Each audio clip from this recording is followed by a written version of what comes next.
October 12, 1941. 700 kilometers from Berlin, German Army Group Center Commander General Heinz Guderian stood in his forward command post near Orel, watching the autumn rain turn Russian dirt roads into rivers of mud. His staff officers huddled around maps marked with arrows that swept toward Moscow like the fingers of a closing fist. The temperature read 12 degrees Celsius, perfect weather for an armored advance, or so they believed. "Gentlemen," Guderian announced, raising a glass of captured vodka, "one more push and Moscow falls. The Bolsheviks are finished." His officers cheered, their breath misting in the increasingly cold air. None of them could imagine that within 6 weeks, their certainty would transform into something close to terror. Before we dive into this story, make sure to subscribe to the channel and tell me in the comments where you're watching from. It really helps support the channel. This is the account of how the German armed forces during the war, convinced of their invincibility, after conquering most of Europe in less than 2 years, discovered that Russia possessed a weapon more powerful than any army, the merciless physics of winter itself, and the industrial capacity to exploit it.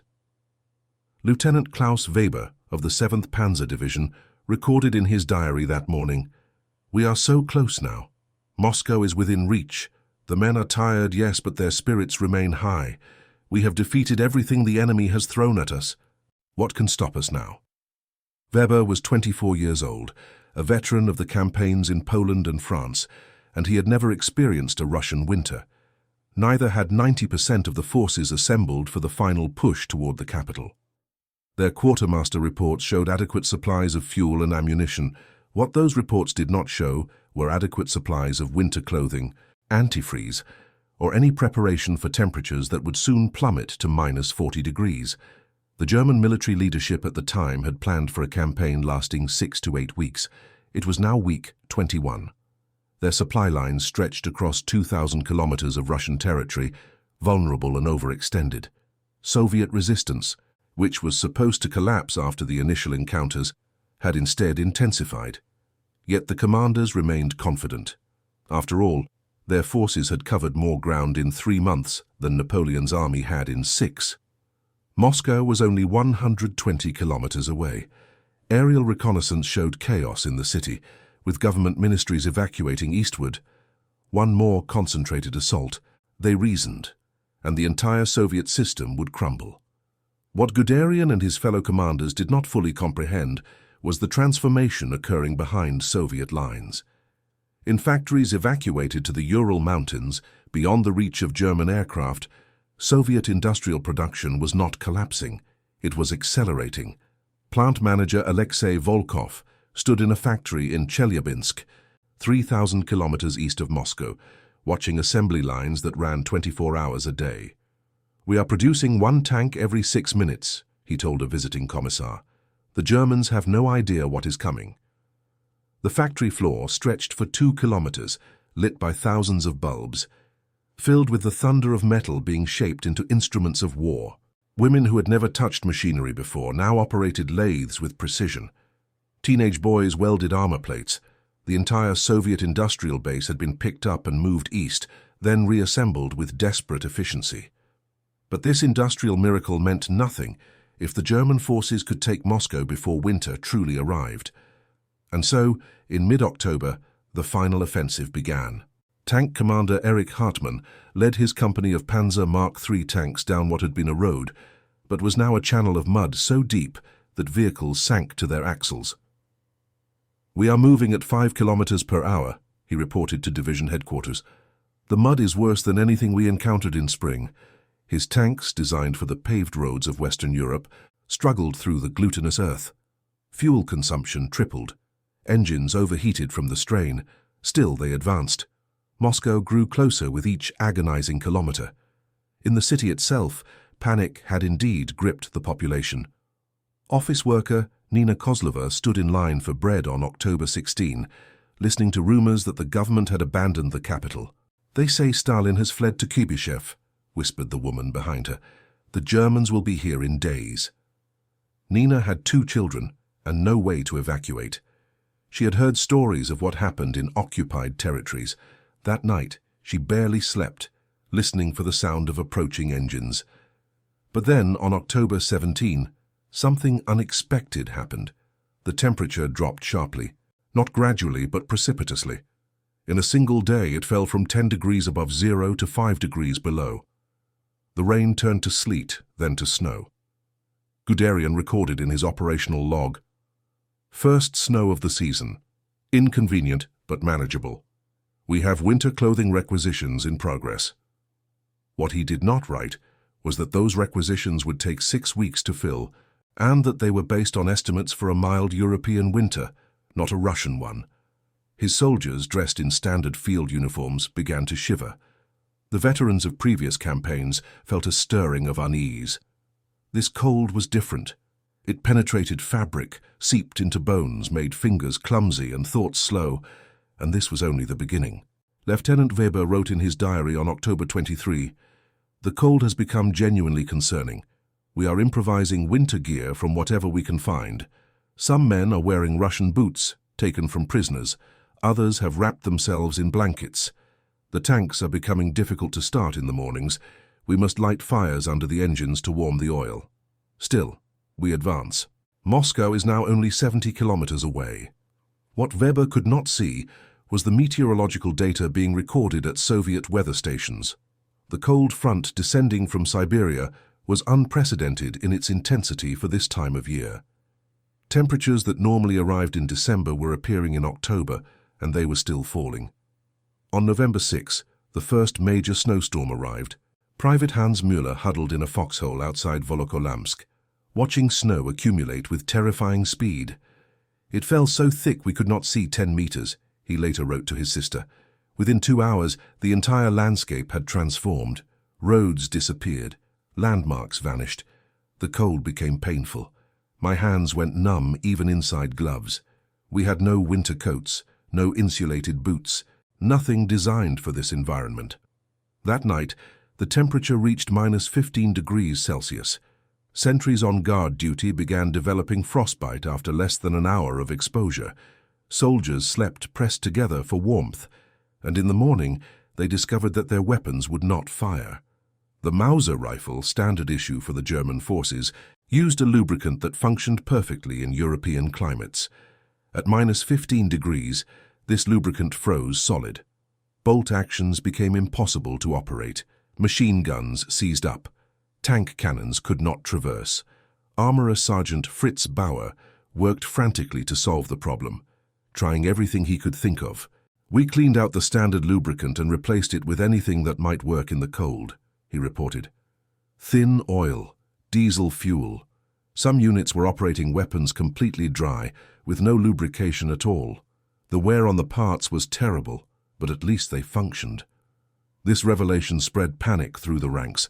Their technological superiority, the precision-engineered weapons that had conquered a continent, had been defeated by simple thermodynamics.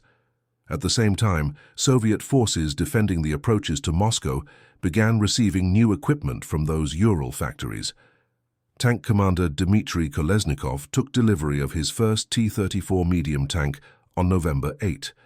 It was still warm from the factory, he remembered. The smell of fresh paint and new metal. But what struck me immediately was the winterization. Wide tracks for snow. Diesel engines designed to start in extreme cold. Thick steel that did not become brittle in low temperatures. He ran his hand along the sloped armor. Our engineers had learned from the first months of fighting. They had built this specifically for Russian winter. The Germans had not. The contrast became stark during the encounter near Klin on November 15. Kolesnikov's T-34 unit engaged a company of German Panzer Mark IVs in conditions of -25 degrees and heavy snow. Their tanks were struggling, he observed, engines stalling, turrets turning slowly because the mechanisms were frozen. Our tanks operated normally because they were designed for this. The engagement lasted 40 minutes. When it ended, 7 German tanks had been immobilized by mechanical failure, 3 by direct hits from Kolesnikov's unit. The Germans retreated, leaving their disabled vehicles behind. Soviet recovery teams towed them away for study. German tank designers had never imagined fighting in these conditions. Soviet designers had imagined nothing else. But the cold affected more than just equipment. It affected human beings in ways that defied preparation. Medical officer Dr. Wilhelm Schneider established a field hospital in a commandeered barn outside Istra, treating casualties that bore no wounds from combat.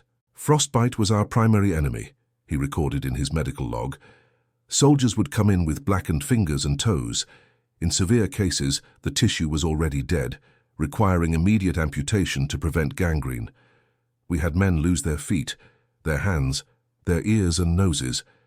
The cold was more effective than any weapon the enemy possessed. He performed amputations by lantern light, with inadequate anesthesia, while snow drifted through gaps in the barn walls.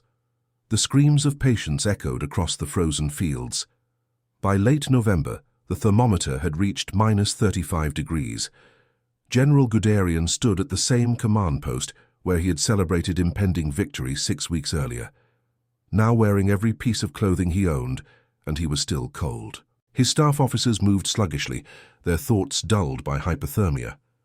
Reports came in of entire units rendered combat ineffective by cold injuries.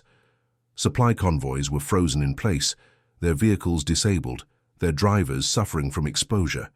The offensive toward Moscow had not been defeated by Soviet arms, it had been defeated by weather.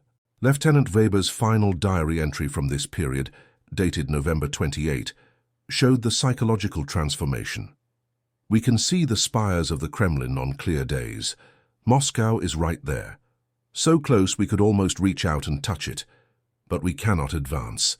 The cold has stopped us more effectively than any fortification. Men are dying in their sleep from the temperature. Vehicles will not move. Weapons will not function. We who conquered France in 6 weeks have been stopped by winter. How is this possible? How did we not prepare for this?" His handwriting had become shaky, difficult to read. 3 days later, Weber was evacuated with severe frostbite in both feet. He would lose 3 toes. And then, on December 5, 1941, the temperature dropped to -40 degrees and the Soviet counteroffensive began. Marshal Georgy Zhukov had been assembling fresh troops from Siberia, men who were trained and equipped for winter warfare. They wore quilted white camouflage suits. They had felt boots designed for extreme cold. Their weapons were winterized. Their morale was high because they were defending their capital, and because they could see that the invaders were suffering. At 4 in the morning, across a front stretching 200 kilometers, these fresh Soviet divisions attacked. Private Mueller, still huddled in his foxhole outside Volokolamsk, heard the bombardment begin. "It was still dark," he wrote later. "The shells came in with a sound like freight trains passing overhead. Then we heard engines, tanks, many tanks, approaching through the snow. We tried to return fire, but our weapons were frozen. Our anti-tank guns would not operate. We saw white-clad figures appearing out of the darkness, moving fast on skis. They were shouting. We were ordered to retreat." The retreat became a rout.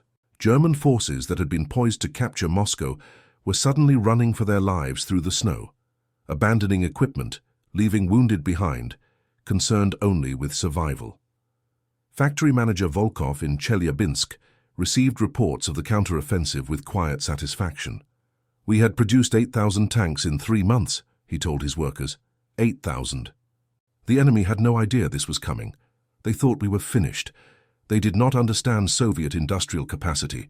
They did not understand our determination." On the factory floor, a new tank rolled off the assembly line every 6 minutes, day and night, without pause. The metal was still warm when it was loaded onto trains and sent west. Some tanks arrived at the front so fresh that crews had to remove protective grease from the guns before engaging. The German retreat continued through December and into January. Temperatures remained at -35 to -40 degrees. Frostbite casualties exceeded combat casualties by 5 to 1. Entire divisions disintegrated as combat-effective units. Dr. Schneider's medical log from this period made for grim reading. "We are overwhelmed. Triage consists of separating those who might survive from those who will certainly die. We have no heated facilities. Morphine freezes in the syringes. Bandages stick to wounds and tear away flesh when removed. Men beg to be sent home. Some simply give up, sitting down in the snow to die." The Wehrmacht, which had seemed invincible in June, had been broken by December. On January 7, 1942, General Guderian was relieved of command. His final report to headquarters was brutally honest. We failed because we underestimated both the enemy and the environment. We assumed Soviet industrial capacity was limited. It was not. We assumed their will to resist would break. It did not. We assumed we could conclude the campaign before winter. We could not. Most critically, we assumed that winter in Russia was something we could manage with standard preparations. We were catastrophically wrong. He had lost 150,000 men to frostbite alone. Combat losses were even higher. The drive toward Moscow, which had seemed certain to succeed in October, had ended in the greatest defeat the German armed forces had yet experienced. But the story was not merely one of German failure. It was also one of extraordinary Soviet resilience and adaptation. Nina Kozlova, the Moscow office worker who had feared the city's fall in October, found herself volunteering at a hospital in January, treating wounded Soviet soldiers returning from the counter-offensive. "They told me stories," she recalled years later, "stories of fighting in conditions I could barely imagine, -40 degrees, snow up to their waists, but they kept fighting because this was their home. The invaders were suffering even more than they were." One soldier told me he had watched a German unit surrender because they were too cold to continue. They just walked towards Soviet lines with their hands up, begging for warmth. We gave them hot tea before we processed them as prisoners. Those prisoners provided a window into the disaster that had befallen the invasion. Sergeant Bauer, the armorer who had struggled to winterize weapons, was captured on January 12 during the retreat from Klin. He spent the next 3 years in a prisoner camp in Siberia. "The Soviet guards were not cruel," he later wrote. "They were simply indifferent. We were treated exactly as they treated themselves. Minimal food, minimal heat, maximum work. Many men did not survive. But what struck me was the realization that the conditions we found unbearable were normal for them. They had grown up in this climate. They were adapted to it. We were not. We never could have won in Russia, not without understanding what winter truly meant there." The industrial dimension of the defeat became clear through captured documents and prisoner interrogations. Soviet production had not only continued during the invasion, it had accelerated. While the German armed forces struggled with supply lines stretching across 2,000 kilometers, Soviet factories had been relocated beyond reach and were producing equipment at rates that defied German intelligence estimates. Tank Commander Kolesnikov's T-34, which had performed so effectively in the November encounter near Klin, was one of 8,000 produced between June and December 1941. The Germans had produced approximately 3,000 tanks in the same period. The mathematical implications were unavoidable. Lieutenant Weber, recovering in a hospital in Poland after his frostbite amputations, reflected on the transformation in his understanding. "When we crossed the border in June, I believed we were invincible. We had conquered everything before us. We had the best training, the best equipment, the best leadership. The thought that we could be stopped by weather seemed absurd. But now I understand. Russia is not like Western Europe. The distances are vast. The climate is extreme. The people are tough beyond our comprehension. And their industrial base, which we thought we had crippled, was actually just beginning to mobilize. We lost not because we were weak, but because we fundamentally misunderstood what we were facing." The psychological impact on German morale cannot be overstated. Soldiers who had believed in inevitable victory in October were demoralized and broken by January. They had learned that technology could be defeated by environment, that courage could be overwhelmed by cold, that confidence was no defense against industrial mathematics. Private Müller, writing to his sister from a field hospital, captured this shift. "We were told the enemy was inferior, that their equipment was primitive, that their society was on the verge of collapse. None of it was true. Their tanks were better than ours in winter conditions. Their soldiers were tougher than we were.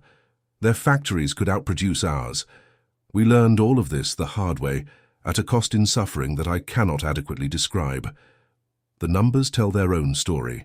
Between October and January, German Army Group Center, which had stood poised to capture Moscow, lost over 400,000 men to combat and cold. It lost 3,000 tanks and assault guns. It lost over 3,000 artillery pieces.